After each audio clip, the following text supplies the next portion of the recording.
сөз Кадырбеков Нуржигит Кадырбековичте. Assalamu alaikum. Turkiyalik bir qurbum aytdili.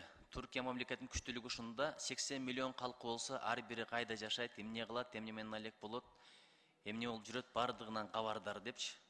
Биз азыр мигранттар эле миллиондон ашты деп атабыз, бирок кимиси эмне болуп жүрөт, кайда кул болуп жүрөт, кайда камалып жатат, толук кабарыбыз барбы?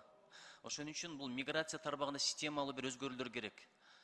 Миграция кызматын бирде социалдык өнүктүрүү министрлигине, бирде саламаттык сактоо министрлигине, бирде тышкы иштер министрлигине мындай соогат бергенде эле бөлүштүрүп коюп атабыз да.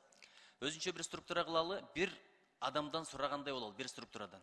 Ушул маселени тездетсеңиздер, бул бир. Экинчиден, мигранттар кетип атканда ошолорду даярдоо, алдын ала даярдап жөнөтүү ишине көңүл бөлсүнчү, бир программа кабыл алып, каражаттап, аутсорсинг же болбосо жана фандрайзинг кылып.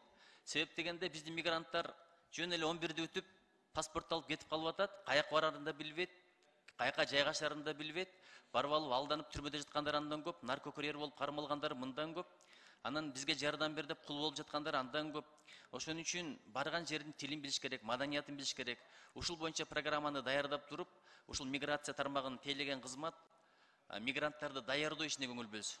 Анан ата энелерге да кайрылып коеюн, жөн эле жибербей, алданып калба, өзүңө бекем бол, жанагындай бир кымбат айлык төлөп беребиз дегендердин торуна түшүп калба дегендерди эскертип койсунчу, жөн эле жибербей, балдары кармалып калса, анан бизге чалып, чындыгында бардыгыбызга эле оор болуп атат. Бул биринчи маселе, миграцияга байланышкан. Экинчи маселе, мамлекеттик кызматкерлер бардыгына үлгүрбөйт, жетишпейт, бул турган маселе. Ошон үчүн аутсорсингге, жеке компанияларга бериш керек кээ бир функцияларды. Мисалы, элчилик, Россия деген дүйнөнүн 6-дан бири чоң мамлекет. Бардыгына жетишпей азыр наразылыктар аябай көп болуп атат, байкап атасыз.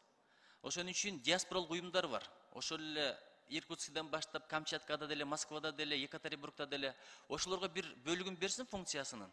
Ошондо көрөсүз, иш жакшы кетет. Анан өздөрүнүн проблемаларын өздөрү жакшы билет. Анан көпчүлүк ойлойт экен, дагы бир структура ачыш керек, штаттарды көбөйтүш керек. Бул мамлекеттин башына келген жүк болот, финансылык чыгашы болот. Дагы бир дармаеттерди алып барып эмне кылабыз ал жака?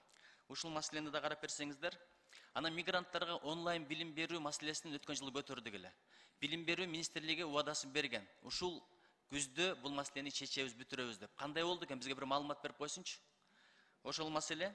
Анан эшигин көрүп төрүнөт деген кыргызда бир сөз бар. Кечээ Казакстанга барып келдим, Алматыдан келатканда Ак жол бекетинен чек арадан өткөндө Кыргызстан тарап капкараңгы. Шарт жок, инфраструктура ноль. А тияк өтсөң жаркылдап бардыгы жайында, даратканалар да жайында турат. А бизде керек болсо дараткана да жок экен.